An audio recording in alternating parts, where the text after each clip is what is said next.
तो भाई लोग ये आप देख सकते हो मेरे पास ये 500 वाट की एक रेड ड्रैगन की पावर सप्लाई है। ये मेरी जल चुकी है पावर सप्लाई, और इसके बाद मैंने एक और अपने पीसी में पावर सप्लाई लगाई है, वो भी 2 दिन के बाद जल चुकी है। तो क्यों जली है, कैसे जली है, आखिर इसके पीछे रीज़न क्या है, या ये कौन से ब्रांड की पावर सप्लाइयाँ हैं जो वो जल्दी जल रही हैं। तो चलिए स्टार्ट करते हैं आज की ये वीडियो। अस्सलाम वालेकुम दोस्तों, मेरा नाम है रफाकत कियानी, रफाकत कियानी यूट्यूब चैनल पर दोस्तों आपको वेलकम करता हूं। दोस्तों ये है मेरे पास 500 वाट की रेड ड्रैगन की RGPS 500 वाट की 18+ ब्राउन्स में पावर सप्लाई है। ब्रांड न्यू ये मैंने रेड ड्रैगन की पावर सप्लाई बाय की थी। अब लगभग मुझे इसे यूज़ करते हुए तकरीबन जो है वो 6 माह के आसपास हो गए होंगे।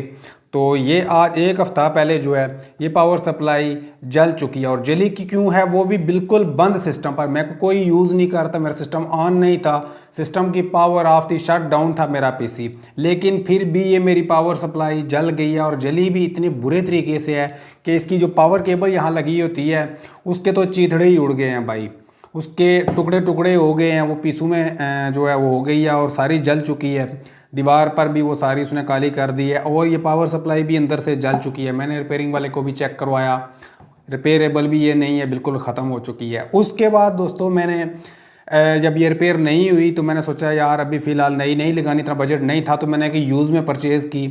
ठीक ठाक पावर सप्लाई थी, वो भी 500 वाट की थी, वो भी मैंने अपने पीसी में लगाई।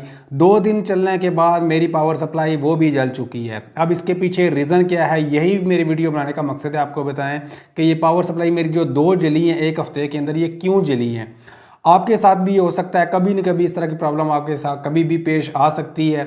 इसलिए वीडियो बना रहा हूँ कि आप इस प्रॉब्लम से बच सकें, ताकि आपकी जो पावर सप्लाई है वो ना जले, आपका नुकसान ना हो। और साथ में पावर सप्लाई जलने के साथ में आपका मदरबोर्ड भी जल सकता है, आपकी रैम भी जल सकती है, आपका ग्राफिक कार्ड भी जल सकता है, तो आपका बड़ा नुकसान भी हो सकता है। मेरा तो फिलहाल ये पावर सप्लाई का ही नुकसान हुआ था, 2 पावर सप्लाइयाँ जली हैं, लेकिन मेरा बड़ा नुकसान भी हो सकता था अगर मेरा मदरबोर्ड जल जाता, या मेरा ग्राफिक कार्ड जो है, अब फिलहाल लगा तो नहीं, अगर लगा होता तो वो भी जल सकता था।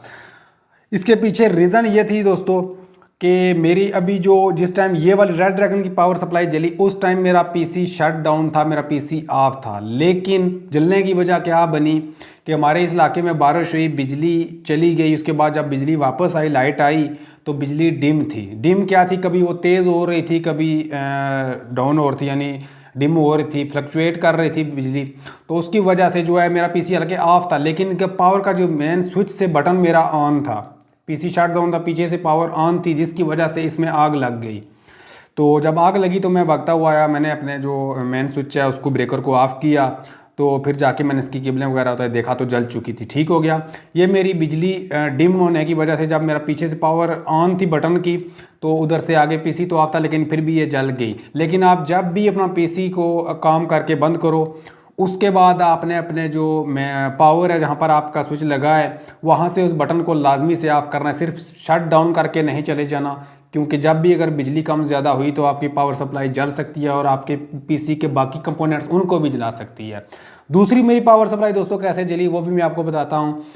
वो भी मेरी पावर सप्लाई में मेरा पीसी यहाँ था, मैं पीसी यूज़ कर रहा था, लेकिन अचानक से इसी तरह बारिश का मौसम उन दिनों में था, तो फिर बिजली दोबारा से जब डिम हुई, गाँव में आए दिन बिजली डिम होना ये आम मामूल की बात है, तो फिर मेरी बिजली डिम हुई और मेरा पीसी चलते चलते बंद हो गया। जब दोबारा बिजली वापस आई, मैंने उसको ऑन किया तो वो नहीं हुआ, वो भी मेरी पावर सप्लाई जल चुकी है। पावर सप्लाई कंफर्म बात है जल चुकी है, आप पीसी को भी चेक करना पड़ेगा कि कोई और चीज़ तो नहीं साथ में जली। फिलहाल मैंने उसको चेक नहीं किया है। तो ये चीज़ है कि आप जब भी अपने, और एक और दोस्तों चीज़ मैं आपको बताना चाहूँ कि यार रेड ड्रैगन की पावर सप्लाई या कोई भी चीज़ है, इनमें बड़ी प्रॉब्लम एक ये है कि इनकी वारंटी बहुत कम होती है। अब 2 महीने की वारंटी बंदा इसको किधर लेकर जाए। अब ये ख़राब हो गई, इसकी वारंटी वगैरह कोई क्लेम नहीं, क्योंकि 2 महीने की बहुत थोड़ी वारंटी है। तो कम से कम 1 साल की तो वारंटी इन ब्रांड्स को देनी ही चाहिए। अब 6-7 हज़ार की जो बंदा लेता है चीज़, उसको कम से कम 1 साल की तो वारंटी मिलनी चाहिए। तो ये इन ब्रांड्स की एक बड़ी बकवास चीज़ है जो ये वारंटी बहुत कम देते हैं।